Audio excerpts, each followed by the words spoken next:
সমুদ্র পৃথিবীর সবচেয়ে রহস্যময় জায়গাগুলোর একটি। এখানে এমন অনেক ঘটনা ঘটেছে যার উত্তর আজও পুরোপুরি জানা যায়নি। কিন্তু 1980 সালের সেপ্টেম্বর মাসে যা ঘটেছিল তা ছিল সত্যিই ভয়ঙ্কর। একটি বিশাল জাহাজ, যেটাকে বলা হতো প্রায় অডুবনীয়, কয়েক সেকেন্ডের মধ্যে সমুদ্রের অন্ধকারে হারিয়ে যায়। না কোনো সাহায্যের সিগন্যাল, না কোনো শেষ বার্তা, শুধু হঠাৎ করেই উধাও হয়ে যায় 44 জন মানুষ। আজকের ভিডিওতে আমরা জানব এমভি ডার্বিশায়ারের শেষ মুহূর্তের ভয়ঙ্কর গল্প। চ্যাপ্টার 1, বিশাল দানবের মতো এক জাহাজ। 1976 সালে তৈরি করা হয় এমভি ডার্বিশায়ার নামের বিশাল এই জাহাজটি। এটি ছিল একটি ব্রিটিশ বাল্ক ক্যারিয়ার শিপ, মানে এই জাহাজ মূলত লোহা, কয়লা বা ভারী মালামাল বহন করত। জাহাজটি এতটাই বড় ছিল যে দূর থেকে দেখলে মনে হতো সমুদ্রের ওপর একটি ভাসমান শহর। প্রায় 294 মিটার লম্বা এই জাহাজের ওজন ছিল প্রায় 92,000 টন। সেই সময়ে এটিকে বিশ্বের সবচেয়ে বড় ব্রিটিশ শিপগুলোর একটি ধরা হতো। জাহাজটির মালিক ছিল বিবি লাইন। অনেকেই বিশ্বাস করত এত বড় জাহাজ সহজে কখনো ডুববে না, কিন্তু সমুদ্রের কাছে মানুষের সব হিসাবই কখনো কখনো ভুল হয়ে যায়। চ্যাপ্টার 2, শেষ যাত্রার শুরু। 1980 সালের গ্রীষ্মকাল।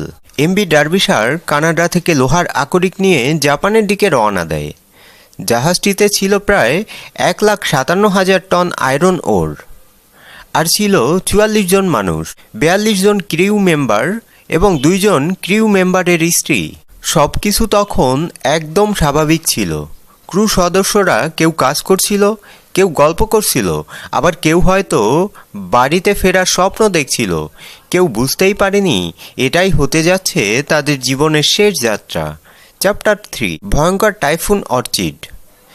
জাহাজটি যখন জাপানের কাছাকাছি পৌঁছায়, ঠিক তখনই প্রশান্ত মহাসাগরে তৈরি হয় ভয়ঙ্কর এক টাইফুন। এর নাম ছিল টাইফুন অর্চিড। সমুদ্র ধীরে ধীরে ভয়ঙ্কর হয়ে উঠতে থাকে। আকাশ কালো হয়ে যায়।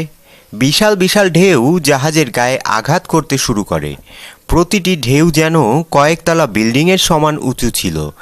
ভাবতে পারো, সমুদ্রের মাঝখানে চারপাশে শুধু অন্ধকার পানি, আর তার মধ্যে বিশাল বিশাল দানবের মতো ঢেউ তোমার দিকে এগিয়ে আসছে। এমভি ডার্বিশায়ারের ক্যাপ্টেন ঝড় এড়িয়ে যাওয়ার চেষ্টা করেছিল, কিন্তু টাইফুন এত দ্রুত দিক পরিবর্তন করছিল যে নিরাপদ পথ খুঁজে পাওয়া প্রায় অসম্ভব হয়ে যায়। চ্যাপ্টার 4, ছোট একটি সমস্যা। এখন প্রশ্ন হলো, এত বড় জাহাজ হঠাৎ করে ডুবে গেল কিভাবে? বহু বছর পর তদন্তকারীরা জানতে পারে সমস্যা শুরু হয়েছিল খুব ছোট একটি অংশ থেকে। জাহাজের সামনের দিকে কিছু ভেন্টিলেশন কভার ছিল। এই কভারগুলো জাহাজের ভেতরে বাতাস প্রবেশের জন্য ব্যবহার করা হতো, কিন্তু ভয়ঙ্কর ঢেউয়ের আঘাতে এই কভারগুলোর কিছু অংশ ভেঙে যায়, আর সেখান দিয়েই ধীরে ধীরে পানি ঢুকতে শুরু করে। প্রথমে হয়তো ক্রিউ মেম্বাররা বিষয়টাকে তেমন গুরুত্ব দেয়নি, কারণ এত বড় জাহাজ সামান্য পানি ঢোকা অস্বাভাবিক কিছু ছিল না। কিন্তু তারা বুঝতে পারেনি এই ছোট সমস্যাটাই কয়েক মিনিট পরে ভয়ঙ্কর বিপর্যয়ে পরিণত হবে। চ্যাপ্টার 5, মৃত্যুর কাউন্টডাউন। সমুদ্র তখন আরও ভয়ঙ্কর হয়ে উঠেছিল। একটার পর একটা বিশাল ঢেউ জাহাজের ওপর আঘাত করছিল। ধীরে ধীরে জাহাজের সামনের অংশ ভারী হয়ে ওঠে। আর তখনই ঘটে সবচেয়ে ভয়ঙ্কর ঘটনা। একটি বিশাল রোগ ওয়েভ, মানে অস্বাভাবিক দানবীয় ঢেউ, সরাসরি জাহাজের কার্গো হ্যাচের ওপর আঘাত করে। এই আঘাত এতটাই শক্তিশালী ছিল যে বিশাল স্টিল হ্যাচ কভার ভেঙে যায়, আর কয়েক সেকেন্ডের মধ্যেই হাজার হাজার টন পানি জাহাজের ভেতরে ঢুকে পড়ে। ভাবতে পারো সেই মুহূর্তটা। হঠাৎ পুরো জাহাজ কেঁপে ওঠে, অ্যালার্ম বাজতে শুরু করে, মানুষ দৌড়াদৌড়ি করছে, চারদিকে শুধু পানি আর আতঙ্ক। কেউ হয়তো লাইফ জ্যাকেট খুঁজছিল, কেউ হয়তো শেষবারের মতো পরিবারের কথা ভাবছিল, কিন্তু তখন আর কিছু করার সময় ছিল না। চ্যাপ্টার 6, শেষ কয়েক মিনিট। জাহাজটি ধীরে ধীরে সামনের দিকে ঝুঁকে পড়ে। ইঞ্জিন তখনও চালু ছিল, ক্রিউ মেম্বাররা হয়তো শেষ চেষ্টা করছিল জাহাজটিকে বাঁচানোর, কিন্তু সমুদ্র তখন তাদের সব চেষ্টা নিয়ে খেলছিল। একটার পর একটা হ্যাজ ভেঙে যায়, আর প্রতিটি হ্যাজ ভাঙার সঙ্গে সঙ্গে আরও ভয়ঙ্কর গতিতে পানি ঢুকতে শুরু করে। মাত্র কয়েক মিনিটের মধ্যেই এমভি ডার্বিশায়ার পুরোপুরি নিয়ন্ত্রণ হারিয়ে ফেলে। বিশাল জাহাজটি সামনের দিকে ডুবতে শুরু করে। কেউ কোনো মেডে সিগন্যাল পাঠাতে পারেনি, কারণ পুরো ঘটনাই এত দ্রুত ঘটেছিল যে সাহায্য চাওয়ার সময়ই পাওয়া যায়নি। তারপর অন্ধকার সমুদ্রের মধ্যে ধীরে ধীরে হারিয়ে যায় বিশাল জাহাজটি, ৪৪ জন মানুষ সহ। আর সমুদ্র আবার শান্ত হয়ে যায়, যেন সেখানে কখনো কিছুই ঘটেনি।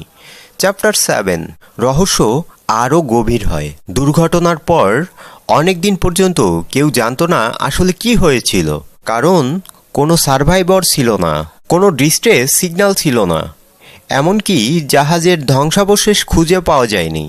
অনেকে বলেছিল হয়তো জায়ান্ট ওয়েভ পুরো জাহাজটিকে এক আঘাতে ধ্বংস করেছে। আবার কেউ বলেছিল জাহাজের ডিজাইনেই সমস্যা ছিল, কিন্তু আসল সত্য তখনও সমুদ্রের নিচে লুকিয়েছিল। চ্যাপ্টার 8, 14 বছর পর বেরিয়ে আসে সত্য। 1994 সালে গভীর সমুদ্রে অনুসন্ধান শুরু হয়। অনেক খোঁজাখুঁজির পর প্রায় 4 কিলোমিটার গভীরে পাওয়া যায় এমভি ডার্বিশায়ারের ধ্বংসাবশেষ। জাহাজটি পুরোপুরি ভেঙে গিয়েছিল। তদন্তকারীরা ধ্বংসাবশেষ পরীক্ষা করে ভয়ঙ্কর সত্য জানতে পারে।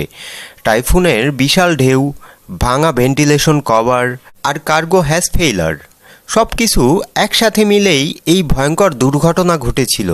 মানে একটি ছোট স্ট্রাকচুরাল উইকনেস ধ্বংস করে দিয়েছিল পৃথিবীর সবচেয়ে বড় জাহাজগুলোর একটিকে।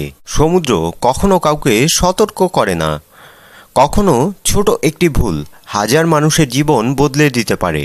এমভি ডার্বিশায়ারের ৪৪ জন মানুষ আজও সমুদ্রের গভীরে চিরঘুমে শুয়ে আছে, আর তাদের শেষ মুহূর্তের ভয়ঙ্কর গল্প আজও মানুষকে ভয় পাইয়ে দেয়। সমুদ্রের রহস্যময় আরও ভয়ঙ্কর গল্প জানতে চ্যানেলটি সাবস্ক্রাইব করে রাখো, কারণ পরের গল্পটা হয়তো আরও ভয়ঙ্কর হতে চলেছে।